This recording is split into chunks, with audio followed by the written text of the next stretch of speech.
The following is a presentation of the HAN Network, the leader for local news, sports, and entertainment in Fairfield and Westchester counties.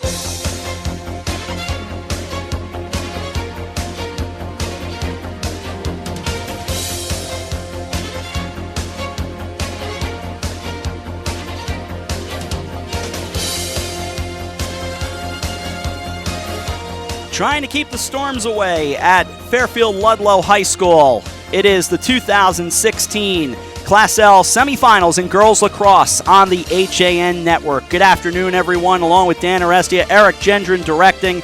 I'm Rob Adams. Today, we've got a doubleheader for you in the semifinals in Class L. In the first game, it'll be the Fairfield Warde Mustangs, the number 7 seed, taking on the 6th seed, the Greenwich Cardinals. And in the nightcap, a little bit later on at 7 o'clock, we will see the Darien Blue Wave, the top seed, taking on the 13th seeded Wilton Warriors. And Dan, let's get it started. Good afternoon to you from Taft Field here on the campus of Fairfield Ludlow. And really, we're looking at a Greenwich Cardinal team that the last time we saw them, they had to do some hard work to get an overtime win over Ridgefield High School, 12-11 up at Tiger Hollow. They get that 12-11 win with Erica Blows hitting the game winner in overtime with about a minute and a half remaining.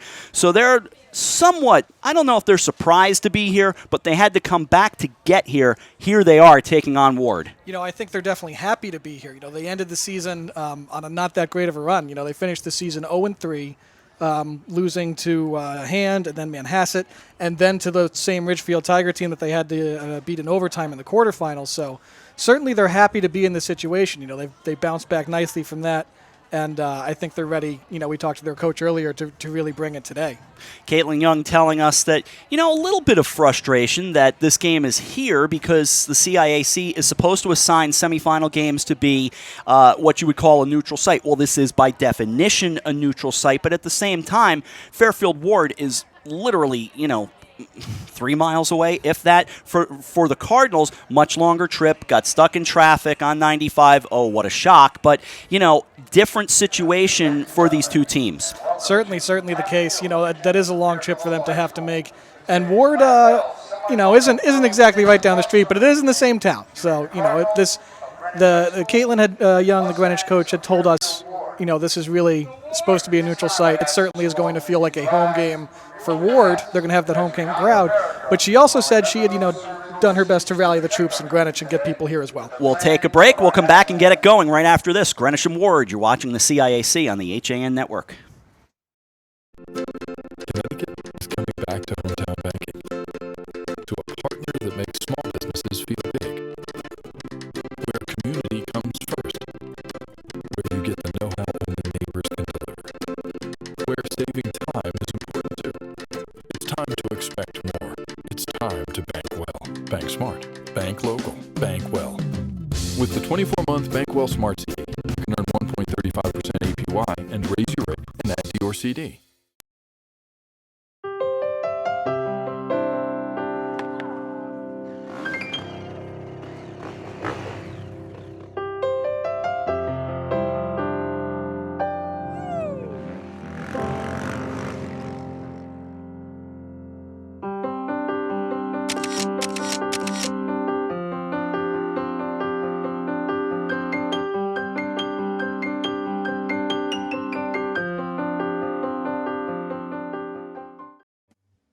You're watching the HAN Network, and you're not alone. Nearly 1 million people have watched our live sports, news, and entertainment programming since the network launched in August 2015. Advertise on the network that reaches Fairfield County, Connecticut's most engaged audience. Contact Advertising Director Jessica Murrin at 203-273-7312 or email jessica@han.network. Welcome back to Fairfield Ludlow High School. The starting lineup starting to be introduced now for the Greenwich Cardinals. And you're getting to see them come out right now. Maggie O'Gorman and Erica Blows have both come onto the field. Claire Loughran coming out and joining them right now. Dave Schultz, the retiring outgoing athletic director here at Ludlow, making the announcements of the starting lineups. And you're getting a look at Romy Villamure and Elizabeth Lufkin coming out, as well as Catherine Harford. She played very well the other day. Sloan Kahn, a senior, starting for the Cardinals with Genevieve DeWinter. Emily Hopper as well. And the starting goalie today, the keeper, will be Caroline Schultz. Now Jenna Kutzo will start the lineup for the Fairfield Warde Mustangs, coached by Tom Davis in his 8th year. As you can listen in, Sarah Adams coming out next, followed by Cara Beebe.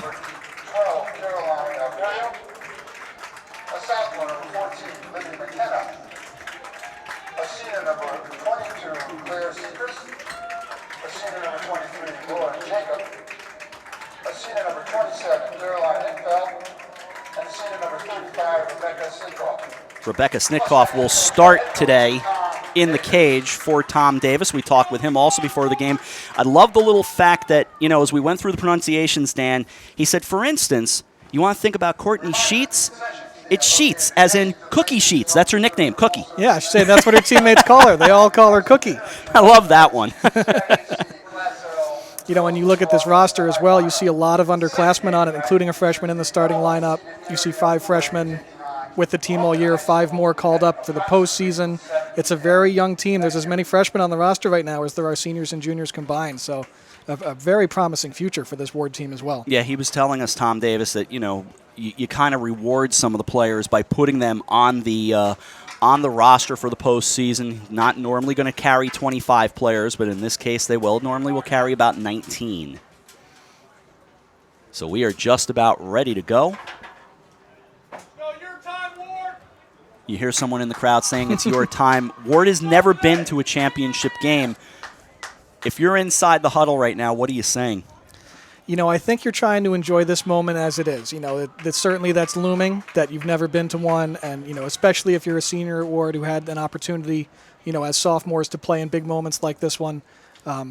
That's something that's on the horizon for you. You'd really like to be in that championship game, but as soon as you look past these Greenwich Cardinals, they're going to start sticking it to you. So you got to be focused on today and today alone and try and, get the job done and win this game first before you start playing for state titles. And to be honest, if you look past this game, you're probably looking, because most people seem to think the Darien Blue Wave await, and the Wilton Warriors are going to kind of come in here playing with house money later on thinking, well, what about us? Yeah, and to that point, all 3 of the other teams are probably playing thinking, what about us? We all have this shot, Greenwich thinks they're good enough to beat Warde, I'm sure, and the opposite is probably true.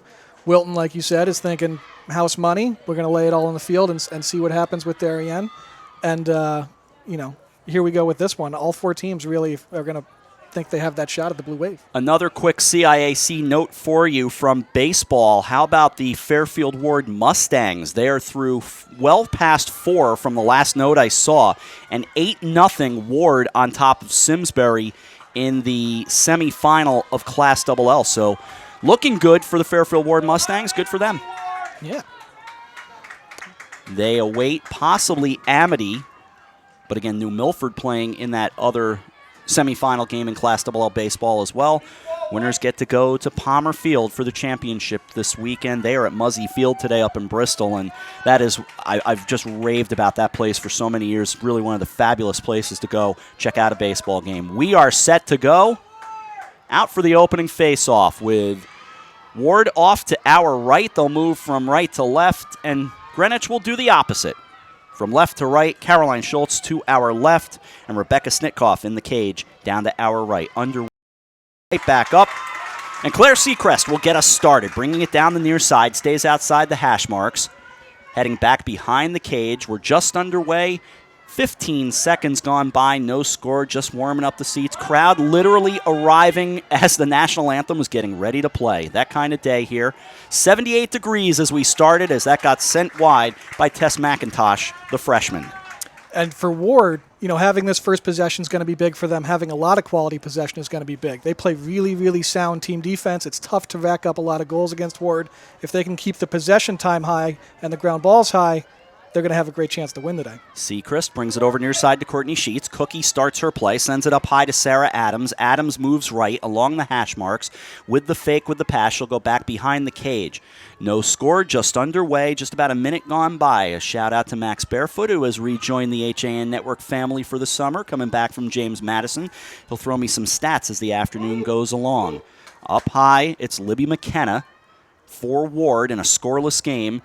Warde in the white with the red and black. These teams use the same exact color scheme, but they've reversed it very nicely here.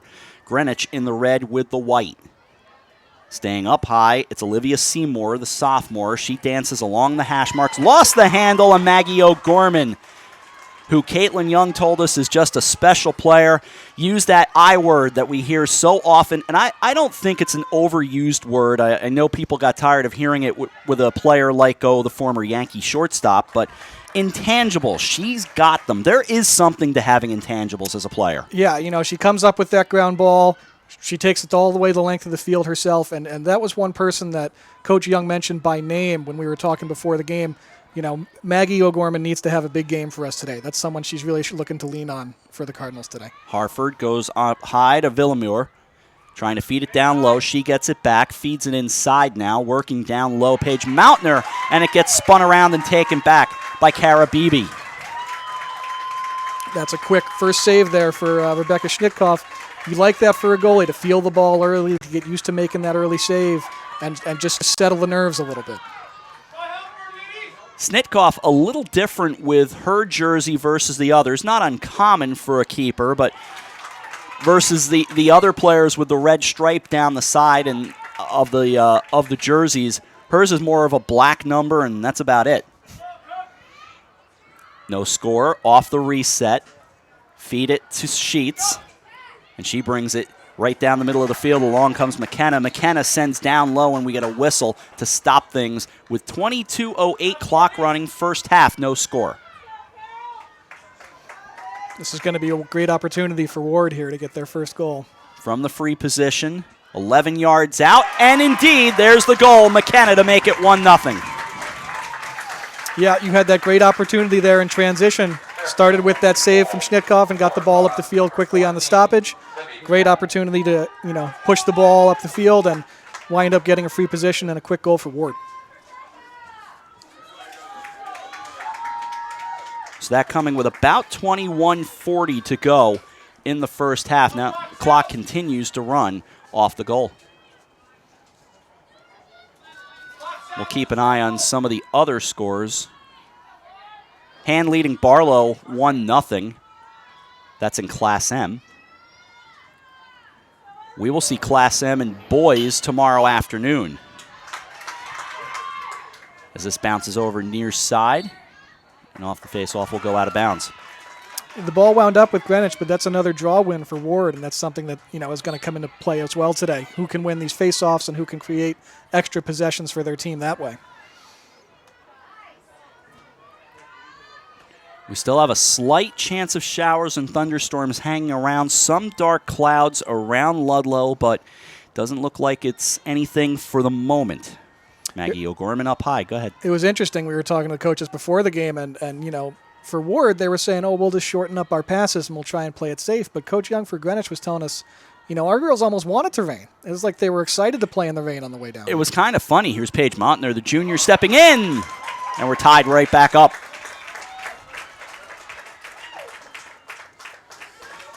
Another thing Caitlin Young told us, they were really pushing to have the presence of their own fans come up here this afternoon to kind of counteract the close nearby, Fairfield Warde fans. We hear a lot of Warde below us, though, right now, I got to say. I don't hear as much Greenwich fans yet. Maybe they're in the I-95 traffic as well. I know there was at least one Greenwich fan who stepped up to the window to say hello, so there are some here today. Tied at 1, 20.5 to go in the first half here at Taft Field. This the CIAC 2016 Girls Lacrosse Tournament in Class L. Off the face-off, it pops high, scooped by Warde. It'll be taken by Sheets. Nearly stolen away, and indeed it was. O'Gorman has it. And there she is again on those loose balls, those plays that are just about wanting it. She's right there coming up with the loose ball. Brings it over to DeWinter. DeWinter stays between the hash marks, moves closer to the near hash as we come up on 5 minutes gone by in the first half, and we're tied at 1. Losing the handle, scooped right back up by the sophomore, Maggie O'Gorman, wearing number 1, feeds it across to Hartford, brings it further out, and waiting there, DeWinter, only a sophomore as well. These sophomores will be just outstanding. Got a very demonstrative Warde fan a few rows below us, so he'll let you know what's going on this afternoon. And again, Warde prides itself. It's played great defense all year, holding opponents to very low goal totals, averaging, giving up about 7 goals a game. And the bouncer goes in, and it's a 2-1 game. And that's the second one where we see a Greenwich player find their way right into the doorstep, and there's not a whole lot you can count on your goalie to do on shots from that range. Greenwich goal, number 7, Paige Vassar. And they gave it to Montner again to make it a 2-1 lead.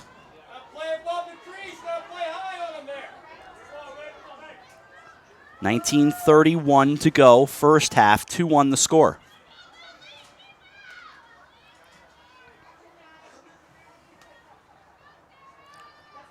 Again for the face-off.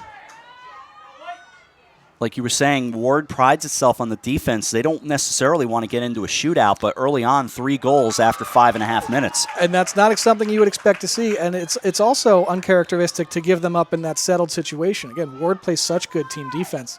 It's unusual for them to be this exposed this early. Northwestern on top of Sheehan in baseball. That's a 6-1 score. I have an update from the Warde game as well.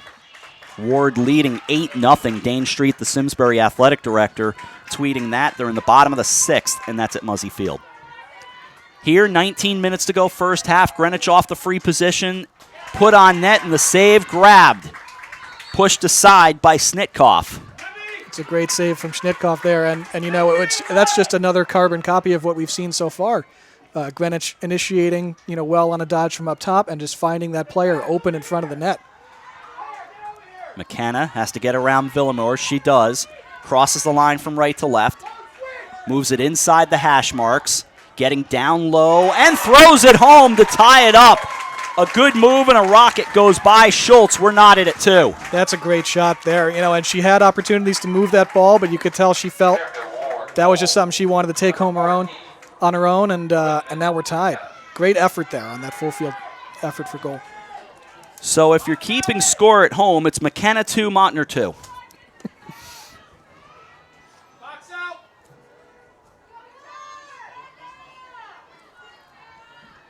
Got lots of those fuzzies flying around in the air today. Took my allergy medicine on the way over. So far it's working. I don't know. It is a breezy day here, but I think everyone, for the most part, with the exception of Greenwich, would accept just having, a little bit of wind and breeze and not the rain. Yeah, a little cloud cover is nice. It's getting pretty warm out, even though the storm is coming, apparently. So Warde will take it off the face-off. The current wind is out of the south-southwest at 5. If it gusts, it'll be from the west-southwest at 21 miles per hour.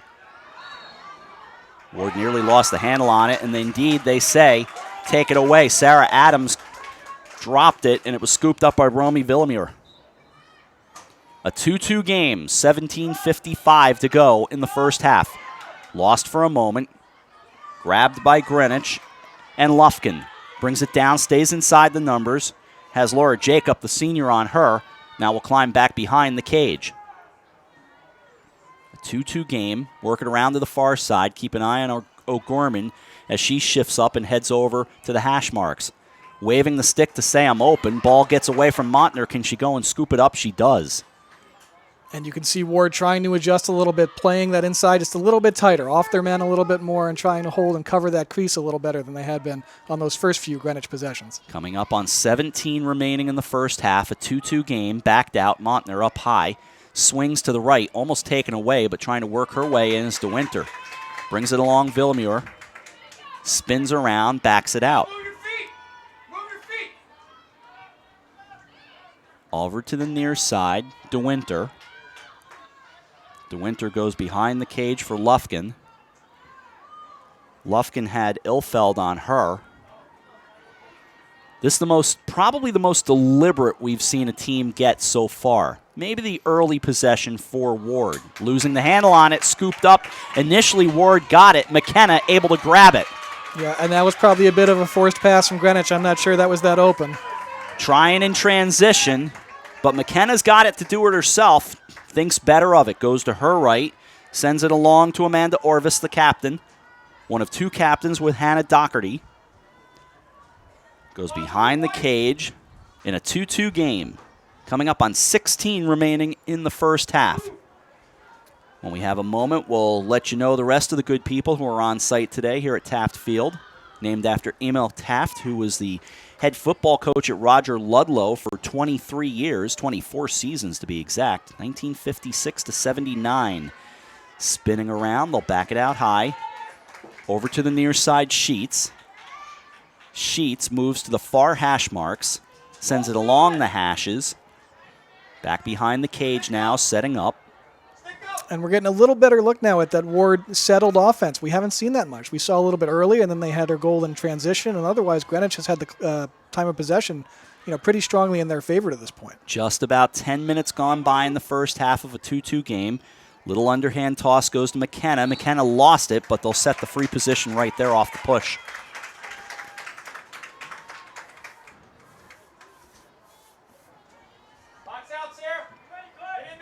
So it'll be McKenna. McKenna swings it. Oh. It got away for a moment, grabbed. Adams unable to control it initially, but Adams will pick it right back up. So Adams sends it out to Sheets. Sheets working around to the right side. In a 2-2 game, 14:45 to go in the first half. Throwing it down and able to get the lead. It's a 3-2 game. Yeah, you could see off the free position there. They found Cookie there on the backside with plenty of room to operate. It was really a one-on-one situation for her. She just managed to beat her one-on-one defender there and stuck it home herself. So Sheets makes it 3-2. Back out for the face-off now.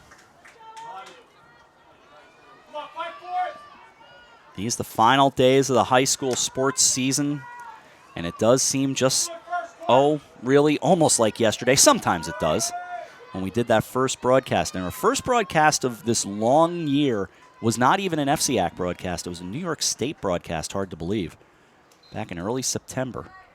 Popped high and taken by Warde. Sheets again, down the hashes.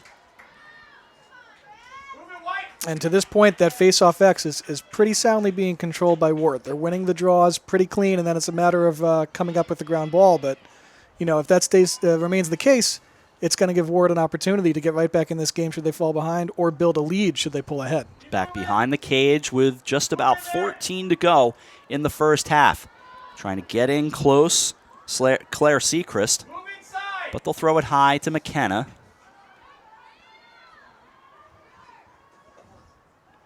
Going off to the far hash marks from Sheets. They'll go back down, keeping it close to the cage. Off near side, Orvis. Orvis taking a look, but here comes O'Gorman. Orvis had it knocked away by O'Gorman. Villamere couldn't control it, scooped back out. It's still grabbed by Sheets and the Mustangs. They lead 3-2. Here's McKenna. McKenna 10 yards out, going to the right. Sends back behind. So they'll try to settle it down close. And the big save made by Schultz.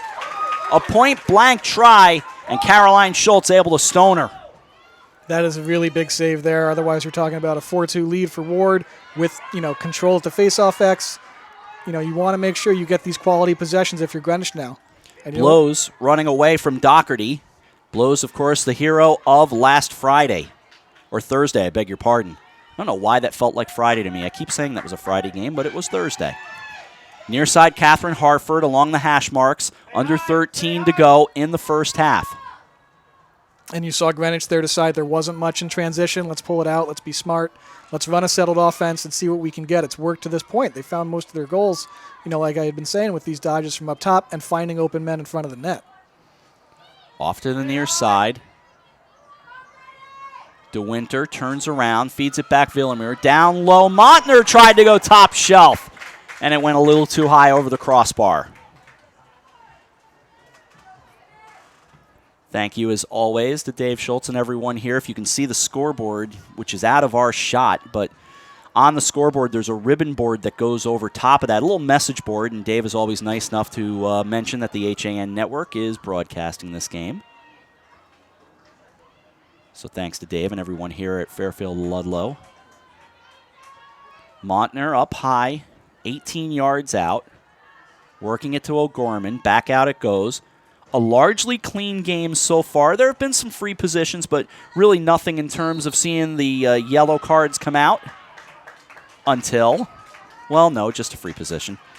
I figured I was going to get accused of jinxing things. That was going to be all your fault in the second half then. Always is. That's what they say. From the free position. Good opportunity for Greenwich, but sent wide. O'Gorman stays right in the position she was in, though. And she'll stay along that far side hash mark. 11:20 to go, first half, a 3-2 game. Montner started in, bounces out, gives it to Villamur. Down the near side, that's to Winter. Trying to work her way in, sends it back out. Harford lost the handle on it, bouncing around, but Villamur right there. She's having a good game early on, very omnipresent. Getting in close, they'll send it back high. And this is a lot more the Warde defense you'd be accustomed to seeing. They're very good on the ball. They're finding those cutters off the ball, and if you force those passes, they're knocking them down and making them a chance for anybody to pick it up. Quick feed, bounce low, and Blow's able to get it back to a 3-3 game.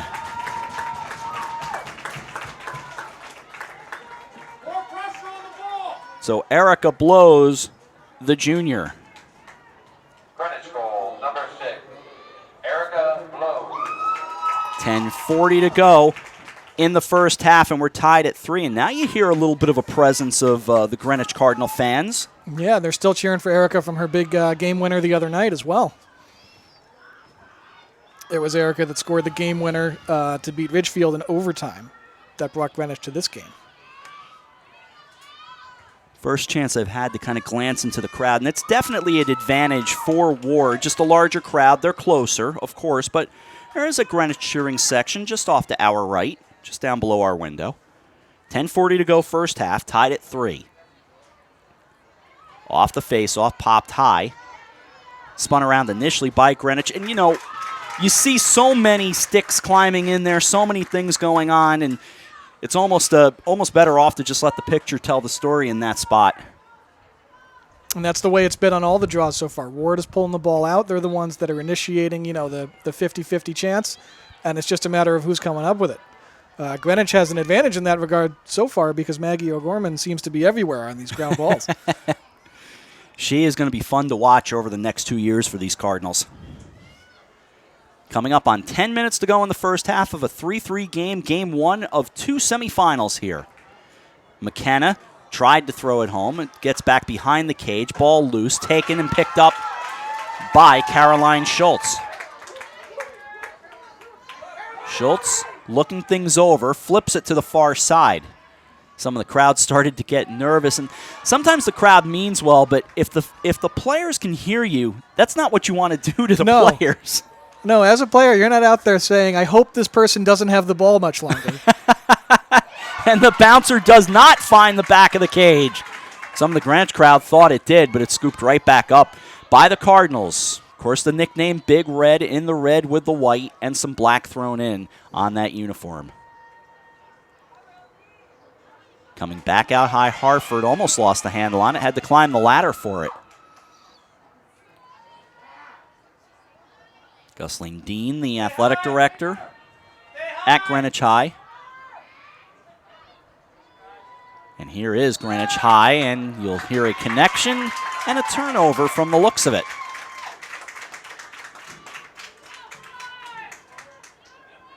And the official will set it up right there and give it to Fairfield Warde with 8:40 to go in the first half. 3-3 game. From right to left, knocked around, they'll stop the play.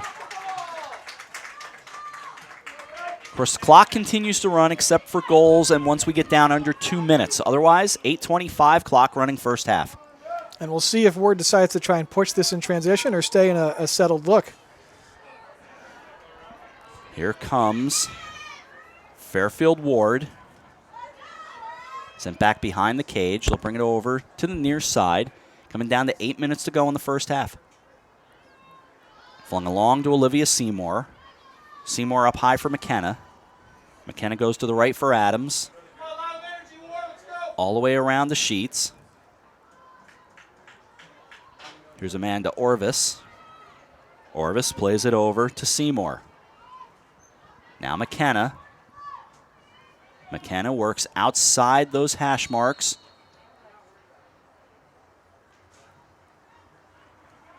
The whistle blew. I don't see an indication. 7:30 to go in the first half. Still tied at 3. Northwestern over Sheehan 6-1 as the Highlanders will make their way into the championship. That's in baseball. And Warde over Simsbury is now a final. The Mustangs have advanced to the Class XXL Finals.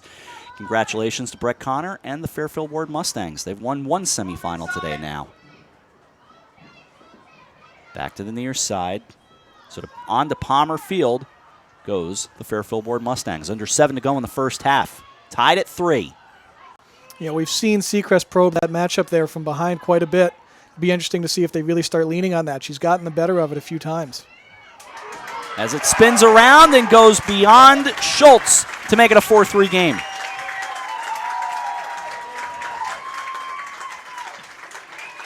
Fairfield Warde goal. Number 11, Amanda Orvis. And Amanda Orvis gets that goal. And it's now 4-3.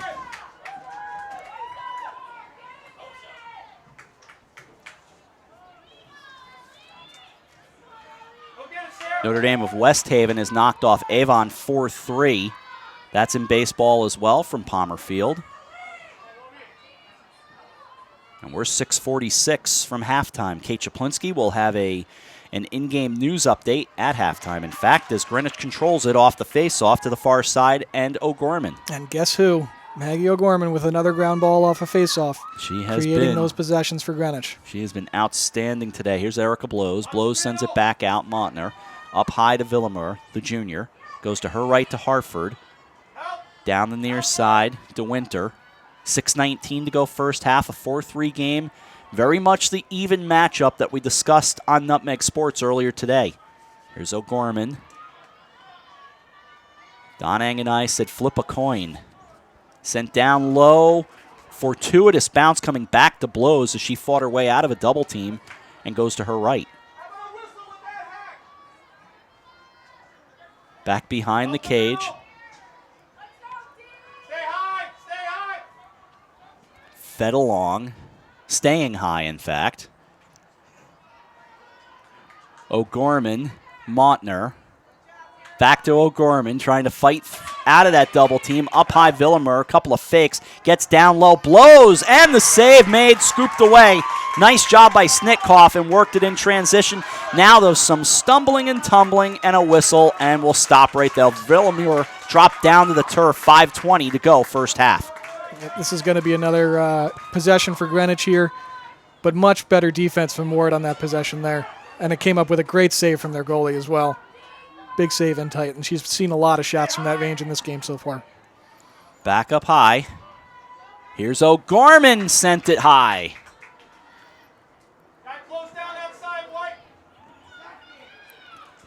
Didn't miss by much. 4:54 to go first half.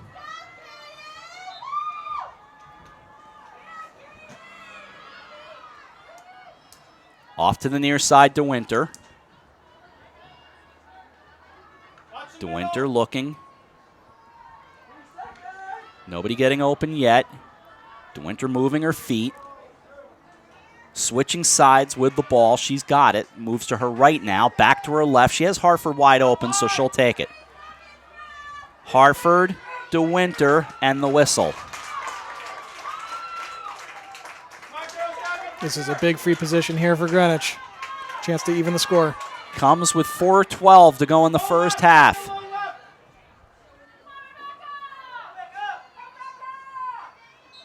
Starts the approach. Throws it. Put the flag away. It's a goal. It's a 4-4 game. The official had just started to pull the flag out, put it away. We're tied at 4. Number 18, Genevieve DeWinter.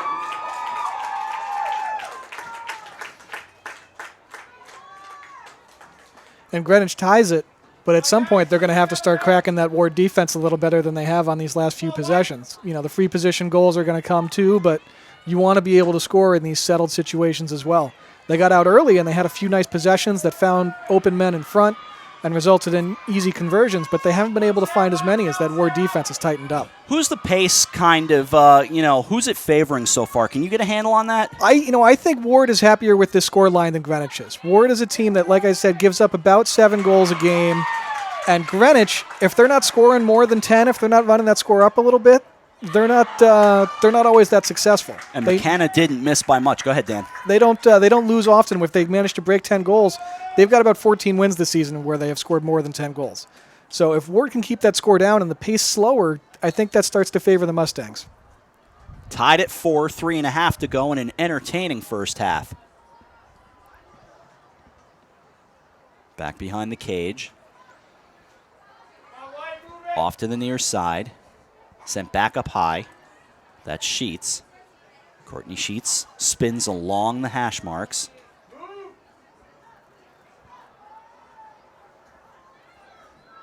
I guess we look like quite the motley crew when we walked over to talk to Tom Davis in the pregame as McKenna gets close. Backs it out. Dan and myself, along with A.J. Simonowski and Sean Saylor, all walked down to the field to chat with the coaches, and Tom Davis and a couple of his players said, "Uh-oh, who are these guys coming toward us in the black shirts?" Well, if there was ever a crew that turned heads, it's those 4 guys right there. Along the near side it goes. 2:40 to go in the first half, but our thanks to both coaches. And then Dave Schultz had to yell at us, and we had to break up talking to the coaches. We were talking to Caitlin Young when he walked over and said, "I need starting lineups. We have a game to call here." This goes down and sent wide again by McKenna. And McKenna has been the big offensive force for Warde in this half. She's been doing the most of the dodging and the initiating. She has 2 goals. You know, she had another quality look right there. I wouldn't be surprised to see Warde continue to lean on her as long as she continues to have this kind of success. Up high it goes. Sheets. And a great job of telegraphing it. Hartford stole it away. I mean, Hartford looked like Rodney Harrison in his glory days. Telegraphed that beautifully. Eric Gendron will love that reference as it comes over near side. 1:58 to go in the first half. Eric's just happy I didn't go for the Troy Polamalu reference. She was breaking up the field on that ball before it even came out of the stick. She was ready to pick that pass off. She saw it the whole way. That's a great defensive effort right there. 1:57 to go first half.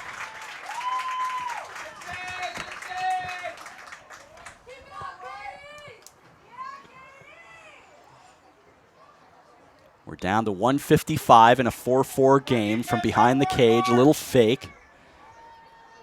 And sent along by Lufkin. We'll go to the far side. Nice breeze blowing right now outside.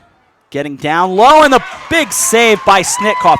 And look, not every save is always going to be a big one, but in this case, when you're point blank like that, that's a good job by a keeper. She's seen a bunch of those. She's starting to make that save pretty consistently. And, you know, point blank at a tie game with 1:30 left, that's a huge save right there. 4-4 and 1:19 to go in the half. Both teams with 2 timeouts. Sent up high, here's McKenna. Now she stops. Backs it up. And like we said on Thursday in the game between Greenwich and Ridgefield, you can treat this like a 1 possession, almost like an overtime, because you can play and just wind this clock right down. I think that's what Warde is planning to do here. Make sure you get that look that's just right, and you get one that you're happy with. That was probably not the best move for Sechrist as it was grabbed away by Schultz and flung back over to DeWinter. Yeah, I can't imagine the Warde bench is that happy with that one. Couple of Cardinals colliding. Can they save it from going out of bounds? And a collision there on the near side. It'll be kept by Warde with a half-minute remaining in the first half. Yeah, the Greenwich fans that are here are not happy with the calls on that series of plays there.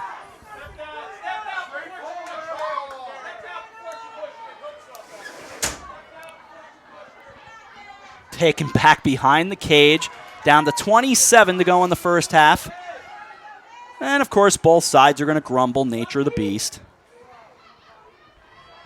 Up high with Sheets. Sheets moves in. Sheets close. Flag out, but a score. Put the flag away, 5-4. Sheets with her second, leaving only 11 seconds on the clock, and Warde taking the lead into the half. And that's just a really big sequence coming in the half. You have Warde converting on a ride back of possession. That's just a deflating set of plays there for the Greenwich Cardinals. They're going to have to be thinking about how they can adjust in the half now.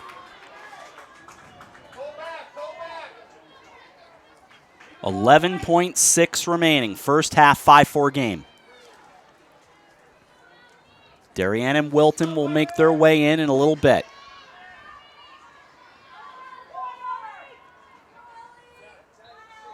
Off the face-off. Taken by Greenwich. DeWinter can score. She's got one, throws it wide, and will go to halftime with a 5-4 Fairfield Warde lead. Thoughts?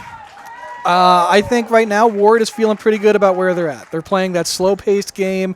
Their defense has settled in nicely. Schnitkov has made some really quality saves as the half wore on, and she's starting to feel comfortable in the net. You know, I think they're sort of getting a feel that, hey, we can play with this team. We're good enough to win this game. Let's settle in. Let's do what we do well, and we can come out on top. On offense, you know, you have McKenna is certainly initiating. You saw Sechrist starting to get the better of a matchup as well. I think they're feeling comfortable on offense, and they're winning the faceoff. So I would certainly give the advantage to Warde to this point in the game. Halftime here in Game 1, first semifinal between the Greenwich Cardinals and the Fairfield Warde Mustangs, and it's the Mustangs who take the 5-4 advantage into the intermission. We'll take a break here at Fairfield Ludlow. Dan and I back for the second half. You're watching the CIAC Class L semifinals on the HAN Network. I'm Kate Chaplinsky, and this is your in-game news update on the HAN Network, giving you a rundown of some of the top stories for Tuesday, June 7th. Including that state police troopers in Bridgeport are looking for help to identify a man who was found unconscious on the right shoulder of Route 8 southbound near Exit 2 in Bridgeport. This happened Monday at about 5 in the morning when an unidentified black male victim was located on the shoulder. He's suspected of falling from the Washington Street overpass in Bridgeport onto Route 8. Upon arrival, troopers found the unconscious male and rendered first aid. He was then transported to Bridgeport Hospital for evaluation of several broken bones, lacerations, and an apparent head injury. The male victim did not appear to have been struck by a vehicle. The victim was not in possession of any identification, but is described as a black man with salt and pepper balding hair and a gray mustache and beard. He is approximately 45 to 60 years old, about 5 feet 10 inches tall, weighing 220 to 240 pounds. At the time, he was wearing a flannel shirt, work pants, and black sneakers. Anyone who may know the identity of the male victim or who can provide information can contact state troopers at 203-696-2500. And in other news, before Christopher Plaskin was sentenced to 25 years in prison on Monday, State's Attorney Kevin Lawler noted that it took only 33 seconds for Plaskin to take a life that many people described as promising and inspiring when he stabbed and killed Marin Sanchez in a stairwell at Milford's Jonathan Law High School back in 2014. That 33 seconds demonstrated the violence behind the attack, Lawler said of the killing, which happened on the day of the school's junior prom.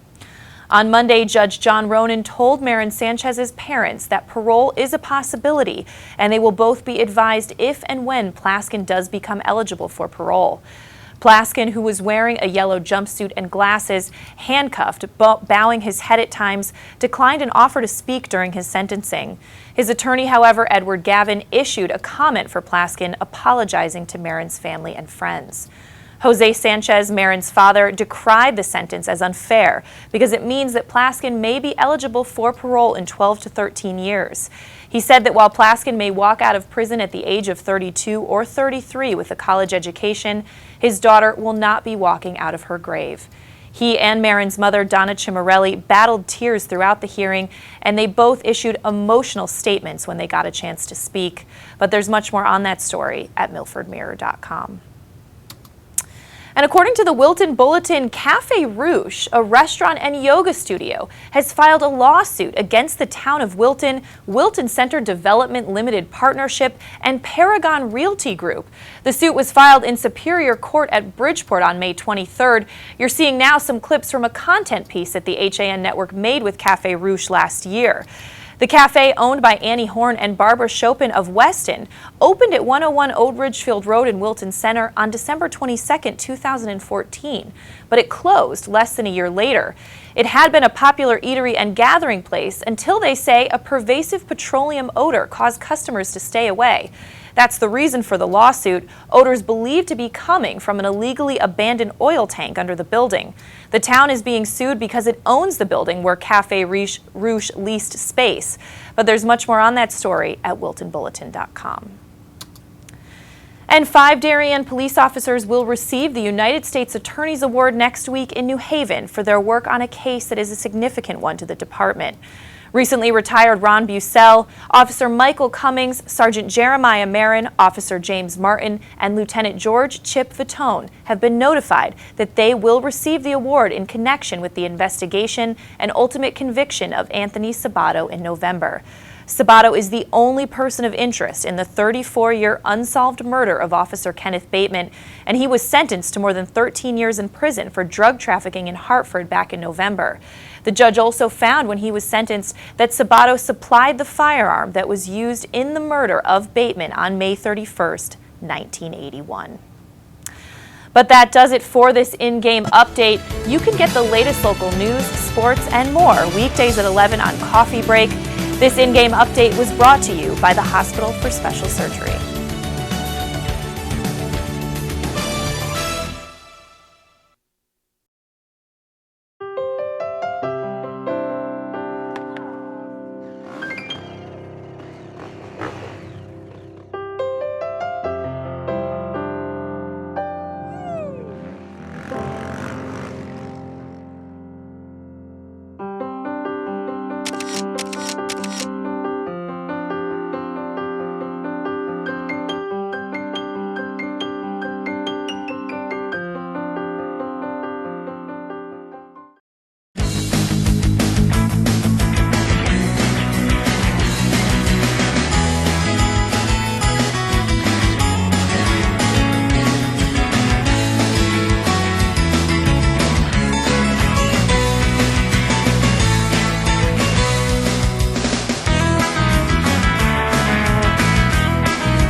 Have a sports injury or a slip and fall that needs immediate care?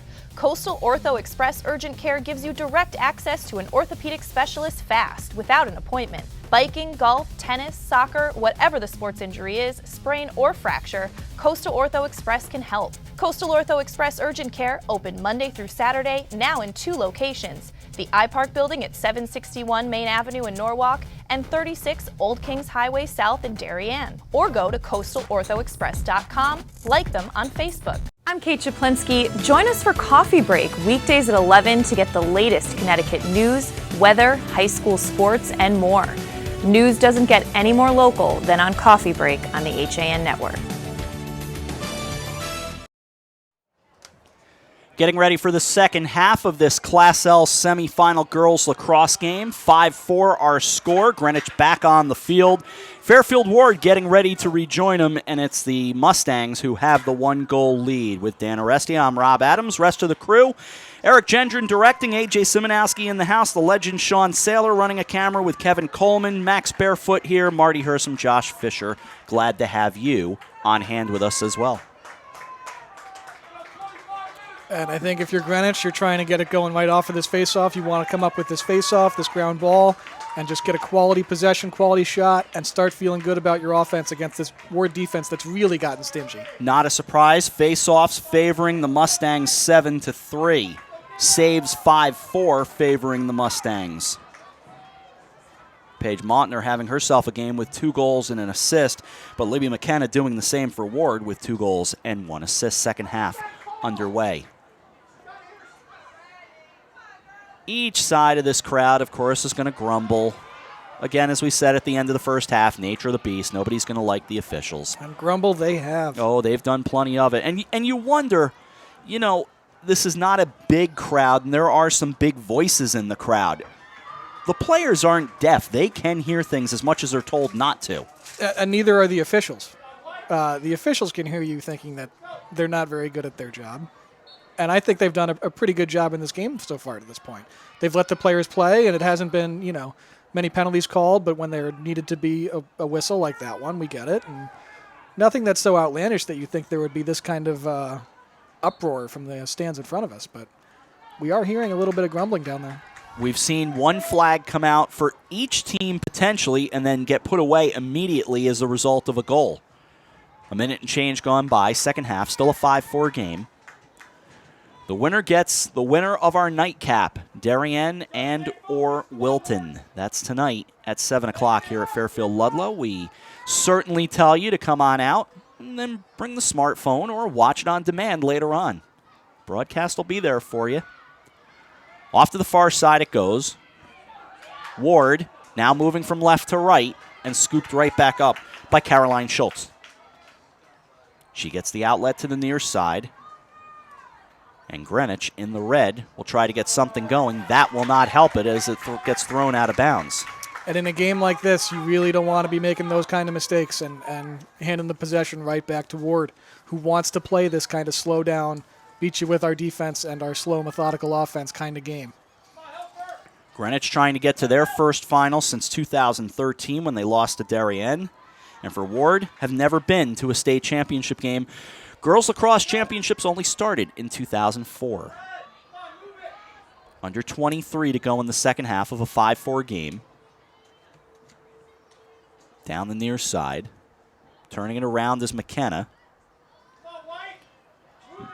McKenna off to Sechrist. Go to the far side. Sarah Adams. Adams starts in along the hash marks. Trying to make her move, but sends it out to Sheets. Brings it along near side. Working is Orvis. Orvis getting close and blasted away. Who can pick it up? It's the Mustangs. It's another extra possession here for Ward. And you can see McKenna did a lot of the damage there early for the Mustangs. And now you see Gorman shadowing her around the field as well. So Sechrist tried to get in, but Sloan Kahn closed the door for the Cardinals. 22 minutes to go, second half. Along to the near side, here's McKenna. Oh, McKenna had a lane, but Greenwich able to close the door. And a little tip pass thrown in. It's Sheets to make it a 6-4 game. And that's Sheets with her third now. Off of that initiation from that dodge on McKenna, found a nice pass down low, and that one extra pass inside for a slam dunk. And those are the goals that are really going to start to hurt you if you're Greenwich. Those ones that come after several minutes of possession and wind up with an easy shot, an easy goal, and you're right back to the face-off X where you haven't had that much success. It's tough to get back in. Shots were fairly close to being even, according to Max Barefoot, 13-11, in fact, favoring Greenwich. But now a 6-4 lead. The Mustangs up a pair. 3:09 gone, second half.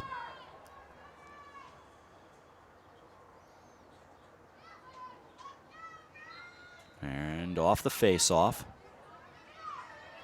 Tomorrow in Class M, New Milford and Daniel Hand get us started at 5 o'clock with Darien and Ridgefield in the Class L nightcap. Those are semifinal games. And this is bounced aside. We'll be just up the road, really only about a mile or so from where we are right now. We'll be at Rafferty Stadium on the campus of Fairfield University tomorrow afternoon into tomorrow night.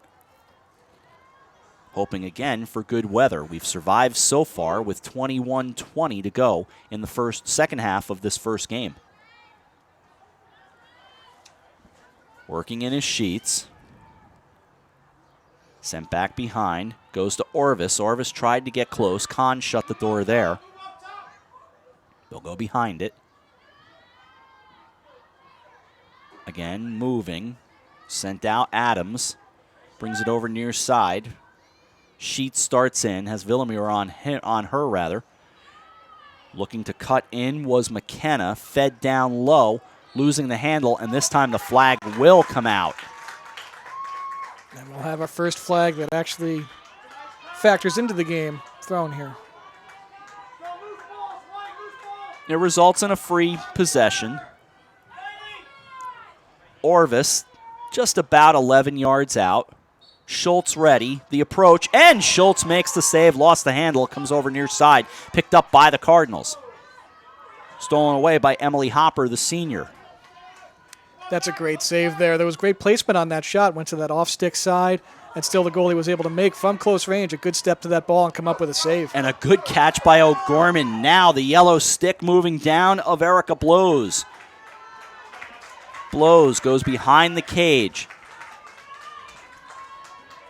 As we spy what looks like the Wilton Warriors beginning to make their way in, working their way around the track. You see them in the shot right now, and I believe that's Wilton from what I can see. That light blue being the giveaway on the shorts. It will be two blue teams in this nightcap, the Warriors and the Blue Wave, as it goes out of bounds. And that's another turnover here for Greenwich, which is going to start being a problem if they can't start cutting down on those and getting these quality possessions. So in the football end zone, it'll be taken by the Mustangs. Trying to play keep away is Caroline Offiero. The freshman comes along to the near side, stays outside. The numbers closing in. Along comes Lufkin for Greenwich with the loose ball picked right back up by the Mustangs. Off to the near side. It's a semifinal game, and no one's going to be happy no matter what. Back out to midfield come the Mustangs. 6-4 game. With 18:40 to go in the second half, a 2-goal lead is not insurmountable, obviously. But no. Right now, the field just feels shifted in the Mustangs' favor. It just feels like it's going Ward's way right now. And 2 goals, like you said, just really isn't much, especially in the sport of lacrosse. But when you have possessions that look like this, that are slow and methodical, and they keep getting the ball back and Greenwich is turning the ball over, they're really not making it easy for themselves. Sent back out to Sheets. Sheets. Crowd imploring McKenna to move. I think McKenna's done a pretty good job today. Yeah, I think she's doing just fine. But sent back behind. We are a ways up here. I don't know. Far side along the hash marks. Moving along, coming to the near hash. Good look to get in close. That's an easy goal. Sheets, an outstanding move. It's a 7-4 game. And I'll say this, Dan, again, 3 goals, not the end of the world. That felt like a backbreaker. That felt like it hurt. That was her just beating her man and walking to the goal and just dunking that ball. And Greenwich taking the timeout here to talk it over. Sheets has now scored the last 3 goals in this game. We will take a timeout from here. It's a 3-goal lead for Fairfield Warde. They lead Greenwich 7-4. You're watching the CIAC Class L semifinals on the HAN network.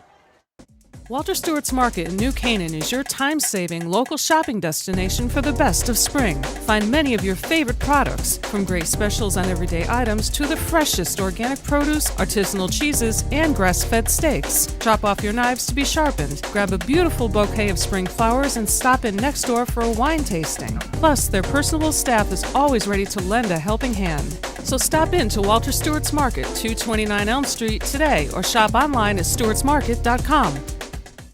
For more than 50 years, Triple S has been Fairfield County's expert service for carpet, upholstery, and drapery cleaning.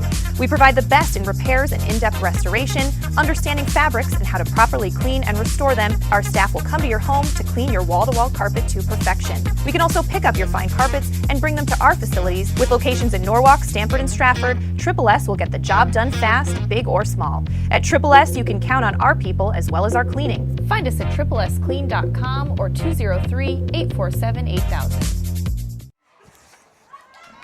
Back here at Fairfield Ludlow. Interesting tweet from Dr. David Title, who, of course, is the superintendent of schools for the Fairfield Public Schools.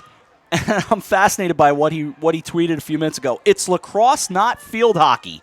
Warde 5, Greenwich 4 with 22 minutes to go. Very nice man, of course. We spoke with him at the Jack Title Unified Basketball Tournament. That back in March, I believe now. And my gosh, again, sometimes it seems like it's yesterday, and sometimes it seems like it was about a millennium ago. But Dr. Title tweeting this afternoon, keeping an eye on the Mustangs. It is one of those low-scoring affairs for girls lacrosse, and Greenwich with only 4 goals, needs to find a way to get that offense moving, to come up with these loose balls, and to eliminate the turnovers. The turnovers are really hurting them in the second half. And for the Mustangs, they have outshot the Cardinals so far 6-0 in the second half, and the Cardinals committing 2 turnovers. 17:49 to go, a 7-4 game.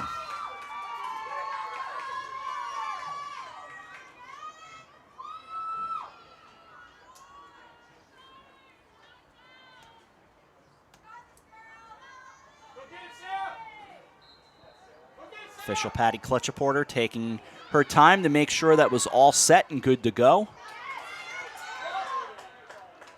And it will stop it right there. Again, 17:35, don't want to make too big a deal of it, but you just feel like Greenwich needs something right here. Even just a good possession to get things going their way again. You feel like they're on their heels just a little bit. And if you could just run some solid offense and create a quality shot, quality opportunity, even if Schnitkov were to make a save on it, just so you felt good about where your offense was at and making those opportunities, feeling good about getting back into this game. Taken back behind the cage, Lufkin comes over to O'Gorman. O'Gorman off the scoreboard so far in terms of goals. Quick feed, and there's a goal for Greenwich. Paige Montner with her 3rd of the day, and now it's a 7-5 game. And that looked an awful lot like that first Greenwich goal of the game. It was the same set of offense. Montner, the scorer on that goal as well, of the spinning the ball, finding that cutter who's moving inside, and beating Schnitkov from close range.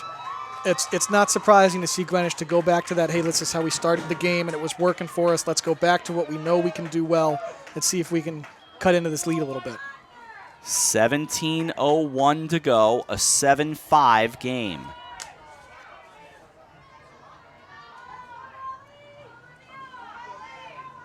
We offered that was a big possession for the Cardinals, if only just to get their offense going the right way, and in that case, they were able to get it and get a goal in. And now we have a Greenwich possession off that face-off. They fought for that loose ball. This is what they need to start doing, is to win these face-offs and these 50-50 balls, create those extra offensive opportunities for themselves. 16:40 to go, second half, 7-5. The winner will play in the state championship. Those games will be at Jonathan Law on Saturday. O'Gorman had it knocked away. But Greenwich retains the possession, scooped right back up by Hartford, goes behind. That was a good cut by O'Gorman, so maybe she's getting a little more on track. Just in terms of getting down low and scoring, she's been perfectly fine and omnipresent otherwise. It looked like there was almost even a little miscommunication there from Warde. As O'Gorman, it was almost like she was surprised at how open she was. She had this great lane to the goal and just took her chances with it. A whistle to play dead there. So from 10 yards out, shift things over for Erica Blows. Blows in a good position. 2-goal game. Blows the approach. Blows the goal. It's a 1-goal game, back to 7-6.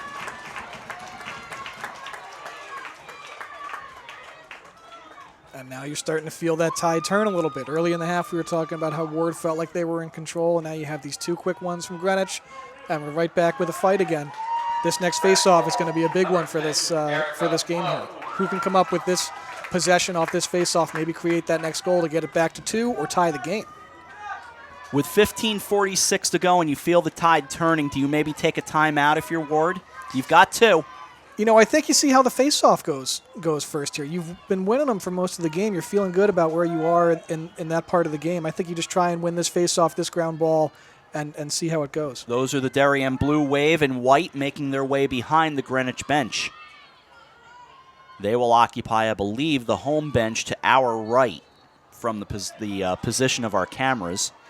And it's scooped up and taken by the Mustangs. Might not need that timeout. Quick move down low, score! And that, it's the first time it's happened in the game, but you've kind of felt it coming that this faceoff was going to rear its ugly head for Greenwich eventually. And Warde turns that faceoff into a real quick goal, and they're back up by 2. Fairfield Warde goal. Number 22, Claire Seacrest. Claire Seacrest with the goal and the assist to McKenna. So quickly from 1 goal to a 2-goal game, and it took all of 9 seconds. 15:37 to go.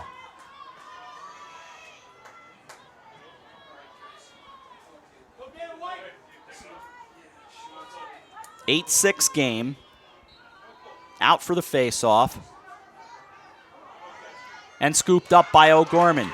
O'Gorman has blows to her left. O'Gorman showing the speed, breaking through a triple team, but had it moved away from her. Scooped right back up Montner, trying for a quick answer, but a whistle before she took the shot. And what an effort from O'Gorman. Comes up with that ground ball off the faceoff and just outruns everybody towards the goal. Takes a great shot that would have to be saved by a great effort from Schnittkopf there. Mountner, 11 yards out. There's the whistle, there's the approach, there's the shot, and there's the goal. 8-7.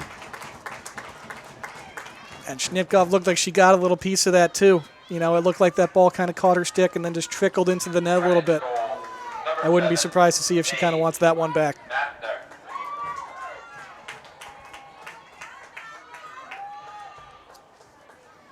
So 14:59 to go, an 8-7 game, and just as we were saying at 7-4, don't turn off your computer, smartphone, TV, any of that just yet. We got plenty of game to go. And since Greenwich took that timeout at 18:30 left, they've taken 6 shots and they have scored 3 goals. So whatever they were doing in that huddle was working. And the sun has reemerged quite prominently here at Taft Field. Off the face-off. It's Warde with Orvis. Orvis near side. She'll slow it down. Didn't like what she saw, so she'll let her teammates catch up. 14:43 remaining, an 8-7 game. Greenwich had a couple of leads. They had a lead at 2-1. And actually, that was their only lead of the game, to correct myself. It's been mostly Mustangs, and they have it right now at 8-7. We were last tied at 4-4. Behind the cage it goes. And we've had the pace quicken a little bit. We only had 9 goals in the first half, and we've had 6 already here in the second half. So you're kind of seeing this, the Greenwich effort. As that went just wide from a hopping Olivia Seymour. That quicker pace is what Greenwich would like to do. It's not as much Warde's game as to play that track meet. They'd rather play the slow down and let their defense tighten the game up. 13:46 to go.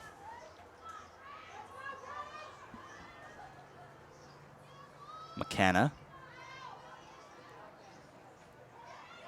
Moving along, getting in. Now starting to dance inside. We'll get a whistle. So it'll be Seymour.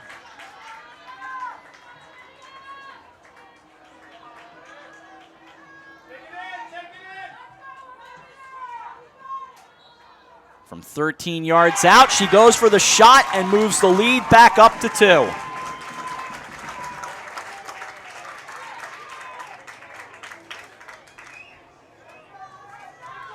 Fairfield Warde goal. Number 8, Olivia Seymour. And you'd like to see Greenwich start to work harder to eliminate those kind of opportunities for Warde. Make them really earn the goals at this point. Try and eliminate the opportunities for the free positions and, eliminate flags and things like that, just so you can give that defense a chance to generate an extra possession for you, to get that ball back. So 9-7 Fairfield Warde, 13-11 to go.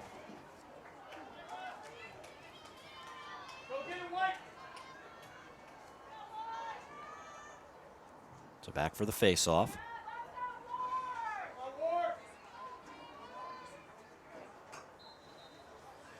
Tapped high, Lufkin. She was in that face-off with Sarah Adams. Can give the win to Adams. O'Gorman right next to her, makes the approach. Brings it over to McKenna. McKenna stays inside the numbers, works down low. For our 2 games tomorrow, I often use the football markings on the field just as a little bit of, an indication of where things are. Tomorrow, we will not have football numbers. We will not have football lines. We really won't have hash marks. It's a true lacrosse field tomorrow at Rafferty. It's great, isn't it? It is a nice place, but those football markings do make the broadcaster's life a little bit easier just from a descriptive point of view. Back around to the far side.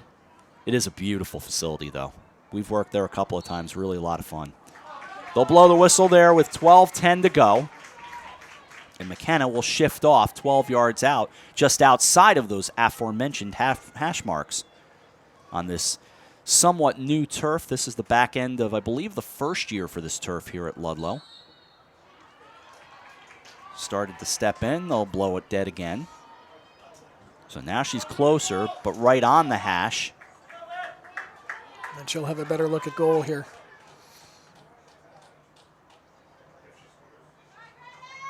Starts the approach and went well high. That one obviously got away from her a bit much. Yeah, based on the number of goals she scored and the way she shot leading up to that, I'd say that ball just got away from her a little bit. So they'll bring it over near side. Sheets starting in. Sheets moving along, 10 yards out. Feeds it down. Taken by Orvis. 11:09 to go. Starting to work her way in with Sechrist. Backed all the way out to Sheets. 11 minutes remaining. Starting in, now working it along. Behind the cage as Orvis fed it off. Turning around, and a whistle's going to turn it. And that's much better defense there from the Cardinals, getting that charge call. 10:40 to go. 9-7 game.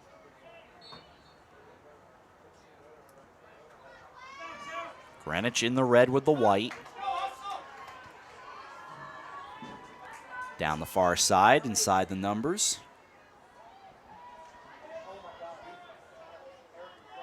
Working it to the far side, they'll send it out. Catherine Harford, the senior, waits there. Loose ball taken, grabbed. Nobody can control it yet, and it's O'Gorman who did take it, but not going to get it. They're going to turn it around and send it to Ward. And those are the ones that just really hurt. That's just, oh, she fought right back for it. Got right back. It was Villamur. Gets it ahead. Here comes O'Gorman. O'Gorman looking to her left. Sends it out. Paige Mountaineers had a great game today. Sends it far side. Harford. Looks like DeWinter behind the cage.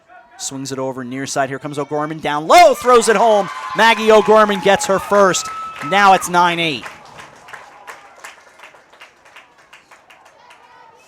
And we've been saying her name all day on ground balls, on hustle plays, on clears.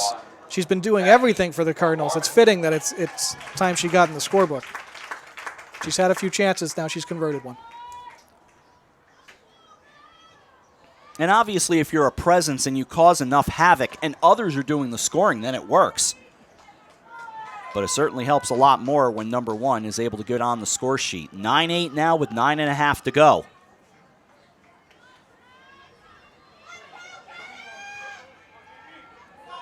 Second game coming up later on. Darien doing their warm-ups, jogging on the track down to our far right. Wilton just starting their warm-ups. And here we have 9.5 to play. DeWinter had it initially, but they're going to say, let's try that again. So it's DeWinter and Adams for the face-off.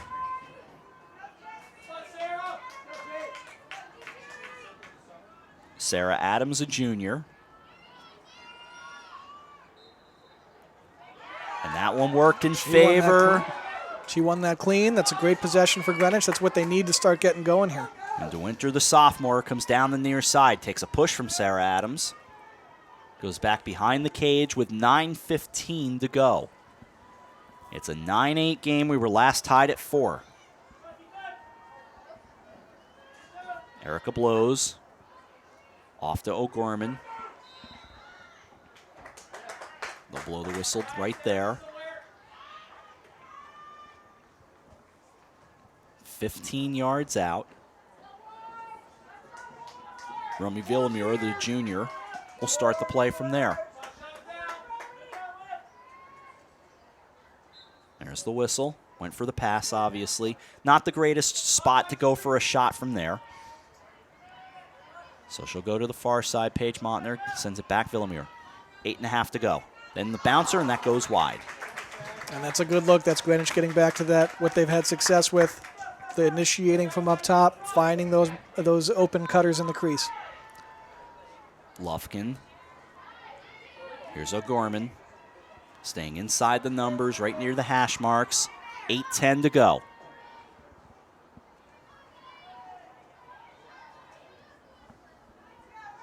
Blows. Feeds it Mountainer up high, steps in, 10 yards out, gets 5 yards out, throws it. Knocked aside by Snitkoff, the senior.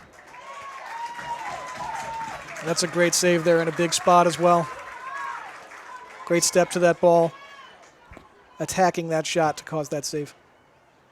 7:44 clock running and Ward ball. They'll move from left to right in the home whites. Staying right along McKenna and sent high. Good move.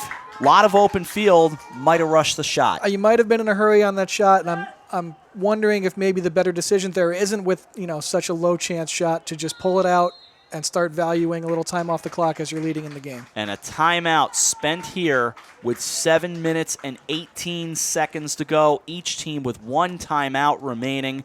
It is a 9-8 game as we take a break from Fairfield Ludlow. You're watching the CIAC Class L semifinals on the HAN network. A Better View Window Cleaning Plus has been cleaning glass all over Connecticut for over 20 years. They also specialize in cleaning chandeliers, mirrors, skylights, tiles, and will power wash anything that needs cleaning. They hold an A+ rating with the Better Business Bureau and are fully insured and bonded.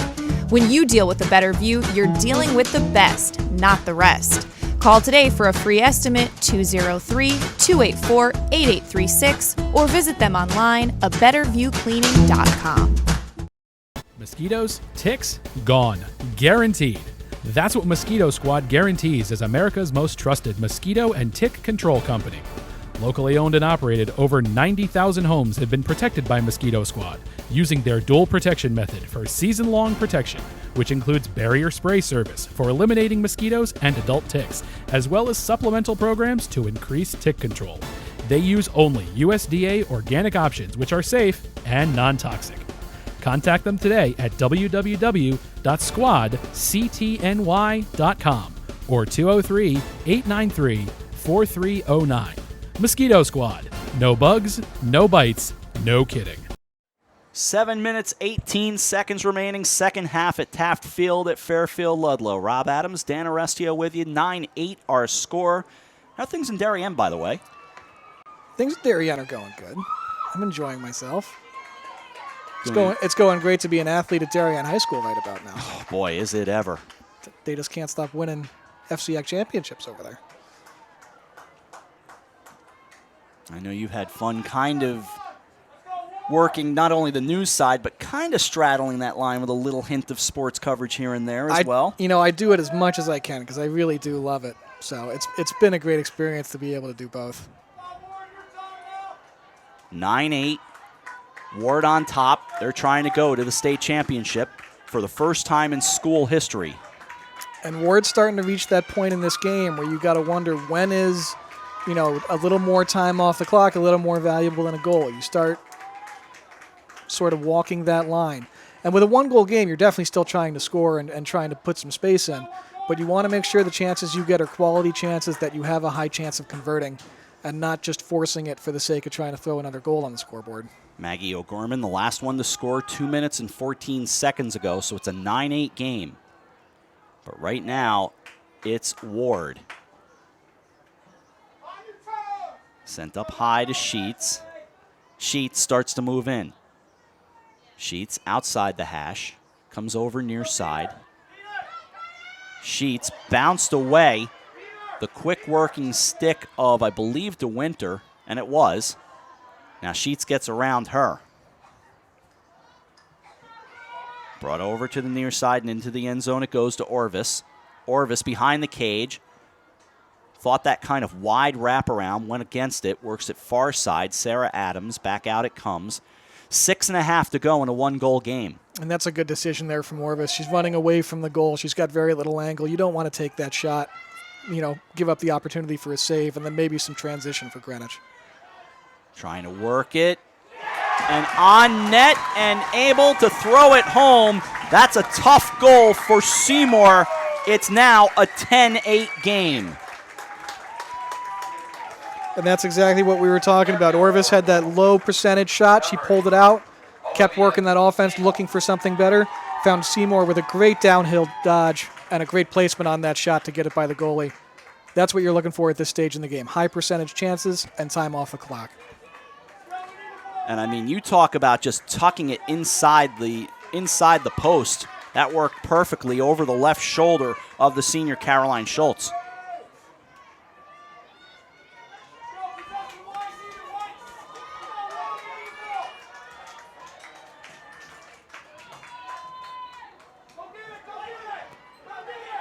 Another face-off win. McKenna scoops it up.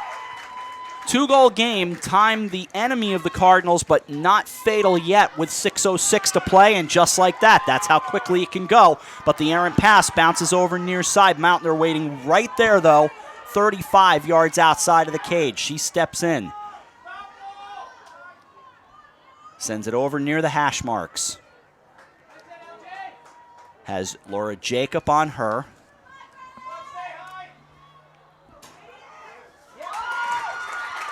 And able to get it home is Greenwich to cut it to 10-8.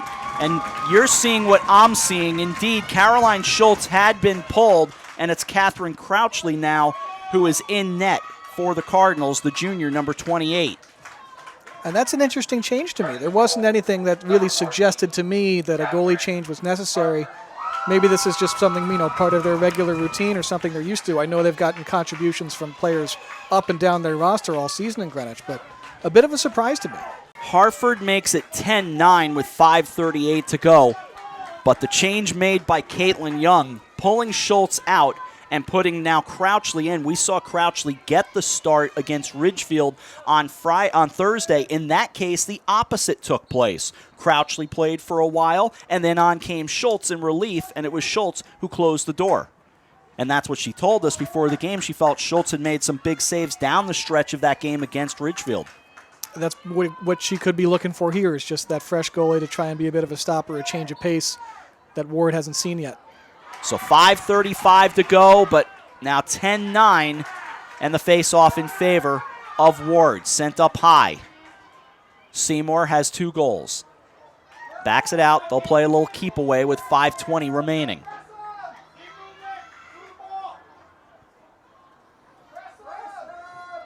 And right now, you probably look for Warde to start going back to McKenna and Sheets. McKenna with 2 goals and 2 assists today. Sheets with 4 goals on her own. They've been factoring in a great deal of the offense for Warde today. They'll go back behind the cage with Sechrist. Sechrist near side. Under 5 remaining. The 10-9 game. Into the end zone they go. Sent out, almost stolen away by Hartford, but it's Sarah Adams controlling it. Adams lost the handle, and they'll blow the whistle. They'll set Adams 12 yards out. Looked past, but won't do it. Goes behind the cage with 4:15 to go. Lost ball, but it'll stay with the Mustangs. Nice breeze continues to blow through Taft Field. 4 minutes to go. But not even causing as much as a ripple on the American flag to the north end of the field. That's to our left. And the pass off the free position there is the right play. She didn't have much angle. There wasn't a great look at goal. But here's a great look at goal and a big goal. Sheets, 11-9.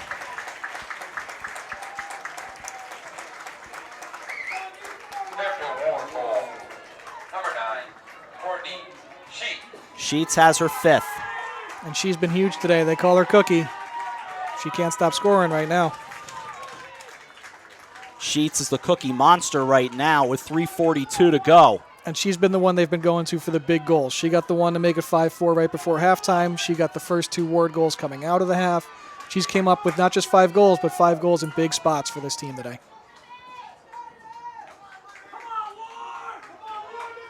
3:42 remaining.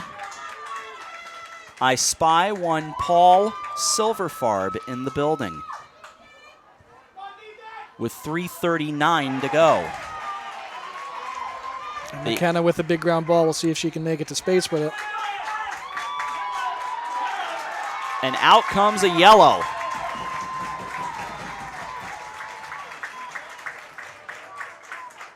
And McKenna, as blows, goes off with 3:25 remaining. So blows standing over near the scorer's table.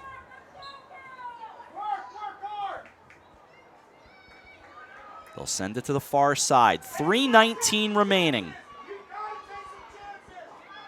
11-9 game. Outside the numbers, they'll go into the end zone. Playing very wide right now. No rush with a 2-goal lead. Warde more than happy to just take this time and eat up some clock here. 2:57 remaining.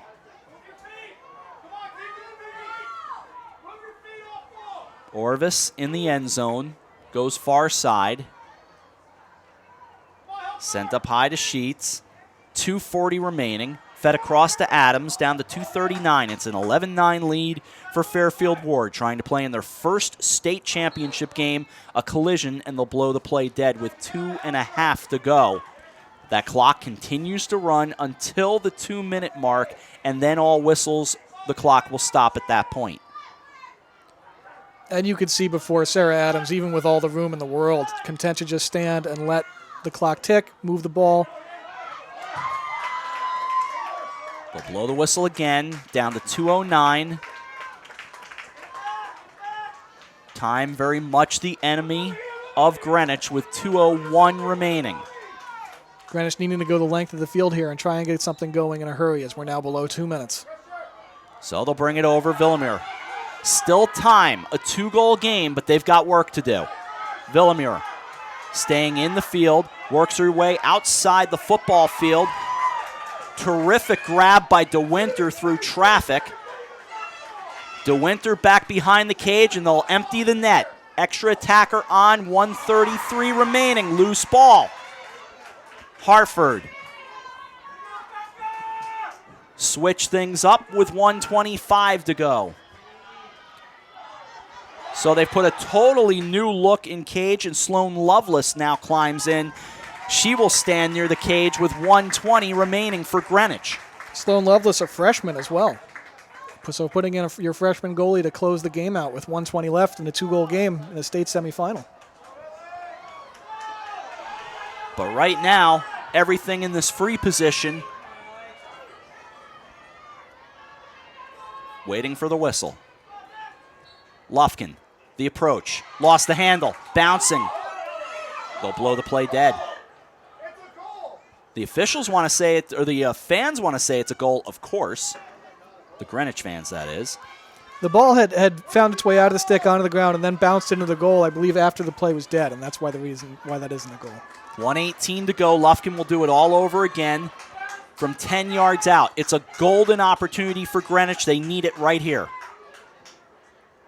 Lufkin Made the approach. Went for the pass. Sent high by DeWinter.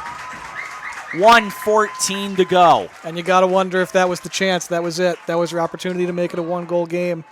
We'll see if they can get something that looks that good again. Needing a quick goal. Far side, DeWinter. We're down to 1 minute. Montner along, Villamure over the net. 57.9 to go, 11-9. Fairfield Warde on top of Greenwich. Lufkin behind the cage, 54 to go. Winner plays in the state championship, O'Gorman a whistle. Blow the play dead. 8 yards out with 50 seconds remaining. They need a quick goal, and then they need to win a face-off. O'Gorman with a great chance.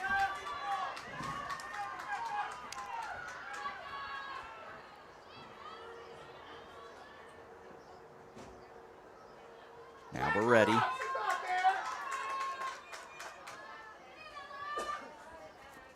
It's taking a long time. There's O'Gorman, and O'Gorman throws it right.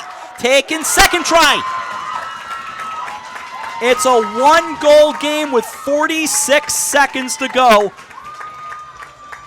Snitkov with that initial save, but the rebound was chased down by O'Gorman, and those are the plays she's been making all day. That second effort, just dig down deep and try and make something happen for your team kind of plays, and she does it there, pays off. 46 seconds, now it's time to see if they can get this face-off game going and win a face-off here to try and extend their season. O'Gorman with her second.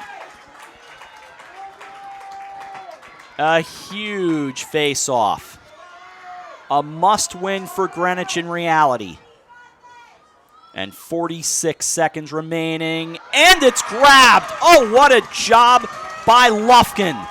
Lufkin with 39. So now there's plenty of time to set things up for Greenwich as we're down to 35. Fed along. O'Gorman. O'Gorman spins around through a triple team, backs it out. Montner, 28 seconds to go. 11-10, down to 25 seconds. Montner wanting a free position. There's a whistle to stop everything. Timeout? Yes, a timeout with 22.2 to go. You had the timeout in your arsenal, and they decided to take it. In this case, it's Greenwich taking the timeout. And that's the right thing to do. We'll take a break. We'll come back. Buckle up. 22 seconds remaining. One-goal game. You're watching the CIAC on the HAN Network. Warm weather, light breezes, boats are in the water. There's no better place to celebrate summer than the Dock Shop. Whether in Darien at 51 Tokenique Road or Westport at 609 Riverside Avenue, the Dock Shop is where you'll find everything you need to kick off summer. From the latest summer apparel to the newest fishing tackle, the Dock Shop will help you get the most out of your next beach day or harbor cruise. At the Dock Shop, you'll find a wonderful selection of items made in the USA and right here in New England, all with a distinct nautical flair. Boater, beach bum, fisherman, or simply love the coastal lifestyle, this is a unique place to shop. DockShop.com. To a partner that makes small businesses feel big. Where community comes first. Where you get the know-how only neighbors can deliver. Where saving time is important too. It's time to expect more. It's time to bank well. Bank smart. Bank local. Bank well. With the 24-month Bank Well Smart CD, you can earn 1.35% APY and raise your rate and add to your CD. It's the largest we've heard, the loudest we've heard the crowd all afternoon. 22.2 to go, an 11-10 game. Coach Caitlin Young doing what you typically do in that situation off that faceoff. Her team won it. She let them play forward to see if there was an opportunity created out of the unsettled, and then when there was nothing there, took that timeout to set up what she wanted.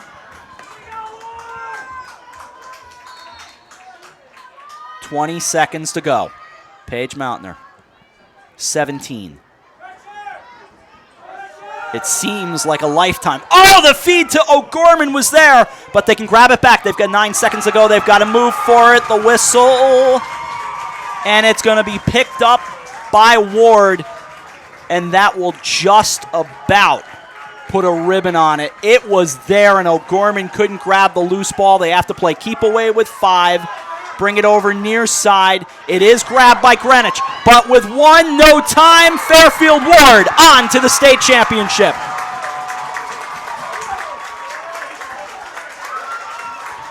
And what an effort from that Warde defense at the end. Coming out of that timeout to handle a free position. You had a deflection from Snitkoff. You had the ball still bouncing around. Greenwich just going off the edge of the stick and making it out of bounds for a Warde possession.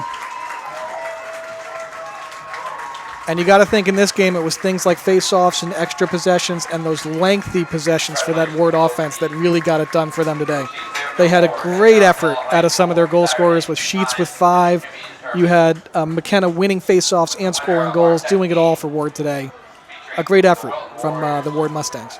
This one is in the books, and for the first time in school history, the Fairfield Warde Mustangs are going to play for the Class L Girls Lacrosse Championship. We'll take a timeout. The final score from Fairfield Ludlow High School, Fairfield Warde 11, Greenwich 10. You're watching the CIAC Class L semifinals on the HAN Network.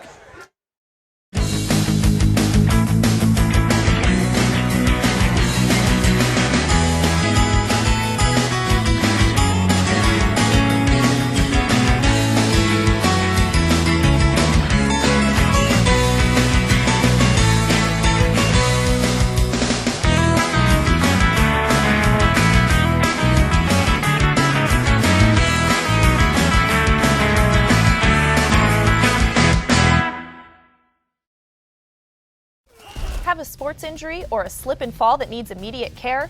Coastal Ortho Express Urgent Care gives you direct access to an orthopedic specialist fast, without an appointment. Biking, golf, tennis, soccer, whatever the sports injury is, sprain or fracture, Coastal Ortho Express can help. Coastal Ortho Express Urgent Care, open Monday through Saturday, now in 2 locations. The iPark building at 761 Main Avenue in Norwalk and 36 Old Kings Highway South in Darien. Or go to coastalorthoexpress.com, like them on Facebook.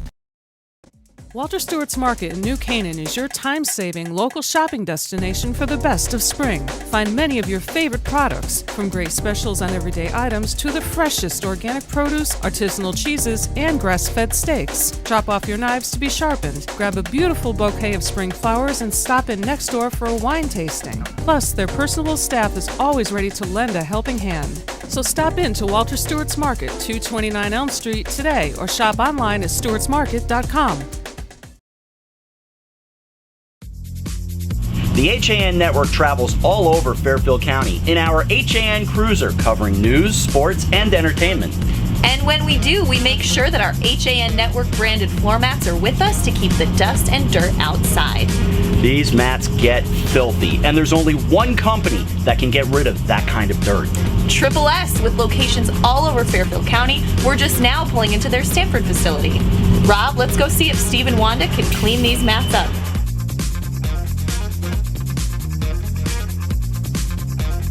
Wanda, Steve, literally thousands of feet have walked across our mats in the last 5 months in wind, rain, mud, more. Is there any way you could make these mats look like new again? No problem.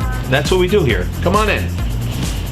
For more than 50 years, Triple S has been Fairfield County's expert service for carpet, upholstery, and drapery cleaning. We provide the best in repairs and in-depth restoration, understanding fabrics and how to properly clean and restore them. Our staff will come to your home to clean your wall-to-wall carpet to perfection. We can also pick up your fine carpets and bring them to our facilities. With locations in Norwalk, Stamford, and Stratford, Triple S will get the job done fast, big or small. At Triple S, you can count on our people as well as our cleaning. Find us at triplesclean.com or 203-847-8000. At the Language School in Ridgefield, we teach practical language for real life, tailored to your professional needs or those of your children. Offering more than a dozen languages, the school specializes in creating customized classes for businesses, government agencies, and healthcare professionals in Fairfield and Westchester counties. Native speakers from around the world will instruct students of all ages in the language and the culture using a hands-on method. Find out more about what makes us different at thelanguageschoolglobal.com or call us at 203-241-7010. Alberto Londano Professional Painting, Wallpapering, and Carpentry has been serving Fairfield County for over 20 years. Based in Norwalk, Alberto takes pride in his work by offering you only the best quality service and products. Call Alberto today to get a free estimate and be one step closer to a new and exciting home makeover. 203-866-9635. You're watching the HAN Network, and you're not alone. Nearly 1 million people have watched our live sports, news, and entertainment programming since the network launched in August 2015. Advertise on the network that reaches Fairfield County, Connecticut's most engaged audience. Contact Advertising Director Jessica Murrin at 203-273-7312 or email jessica@han.network. Back at Taft Field with a delirious Fairfield Warde cheering section in front of us. I'm Rob Adams, and Cookie's my guest, and they love her. First of all, I have to ask, because I'm curious, do you even like cookies? I do like cookies. Chocolate chip is my favorite. There we go. All right, now let's talk about this game. How close did it get there at the end? Really close, especially in that last 0.5 seconds. I thought they almost had it, but we stood our ground and everyone kind of came together, crashed the middle, and we didn't let her get the shot off. You had 5 goals on the day. What was working offensively for you? We worked a lot on one of our plays where we just sweep dodge and then we get it around into the other side, and that was working a lot. And we were just taking the 1v1s and seeing our matchups and doing what we could to all around together. I was hearing your coach saying, who wants to stay and watch? You want to stay and watch the second game? Yeah, we do want to stay and watch. I have a lot of friends on the Wilton team, so definitely cheering for them. Are you really? So you have a preference? You'd rather see Wilton? Well, just because of the girls on my club team, so I definitely want to support them. Fair enough. That's good enough. How about, this Greenwich team gave you everything you could handle? Yeah, they definitely did. All over the field, riding on the draws, defense. They had a really strong defense. But all over the field, I think we really came together as a team and found their weaknesses and exploited them. First time in the state championship game. How does that sound? Pretty awesome. Yeah, I'm really excited. You said you didn't want to do a video interview. You did a great job. See, the camera means nothing. Great job. Good luck. Thank you. All right. We'll let her run. We'll take a break. We come back to wrap it up right after this. Warde to the championship. You're watching the CIAC on the HAN Network. Hi, I'm Rob Adams with my good friend Donald Eng, and we're the home team for Nutmeg Sports Monday through Wednesday at 2 o'clock right here on the HAN Network. We are the place for all things Connecticut sports, so come hang out with us on Nutmeg Sports. Don? They don't call him the best color man in the game for nothing. Nutmeg Sports, 2 o'clock Monday through Wednesday right here on the HAN Network. I'm Denise DiGregoli, the host of The Drive on the HAN Network. Join me Tuesdays for some motivational, intelligent talk with a little humor as we visit with people who live their lives mindfully. Tune in to The Drive live on Tuesdays, 12:30, here on the HAN Network. What's happening up in Hartford and what's trending in the Nutmeg State? Join Kate Chaplinsky And Josh Fisher on CT Pulse live Wednesdays at 12:30 to find out. We talk to the leaders and newsmakers while breaking down the stories you should be paying attention to each week. With the help of HAN's editorial cartoonist Doug Smith, we take a humorous look at the news of the week. We talk about everything you were told you should avoid bringing up in polite company. CT Pulse, Wednesdays at 12:30 on the HAN Network.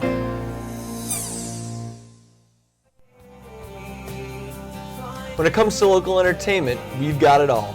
From movies, local artists, etiquette, and more. Watch HAN Arts and Leisure every Thursday at 2 on the HAN Network. I'm Kate Chaplinsky. Join us for Coffee Break, weekdays at 11 to get the latest Connecticut news, weather, high school sports, and more. News doesn't get any more local than on Coffee Break on the HAN Network. Well, that was quite a performance, not only by Cookie Courtney Sheets, but the entire Fairfield Warde team. They get an 11-10 win. And we just heard about a score in another game, I think it was 9-3, and now 9-9. Yeah, Barlow came all the way back, I guess, to tie it at 9, and they're heading to overtime in that game. Pretty wild stuff. Hey, this was a fun one, and they're still loving it out in the crowd. It's out of our shot right now, but, kudos to Greenwich as well. They hung around. Greenwich did great, and you had great efforts out there from Maggie Gorman, from Mountner. You had some really, really solid play from Greenwich today, and it was just a matter of they had a couple of turnovers in the second half that hurt them. They really couldn't get it going at the face-off X, and that hurt them. And it's just those few possessions in a game like this one, they really come up big. Catch your breath. We'll get ready for game number 2. Can't wait. Sounds good. All right, that will do it for game number 1.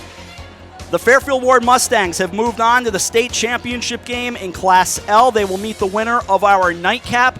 It'll be Wilton and Darien. That is coming up in just a little bit for game number 2.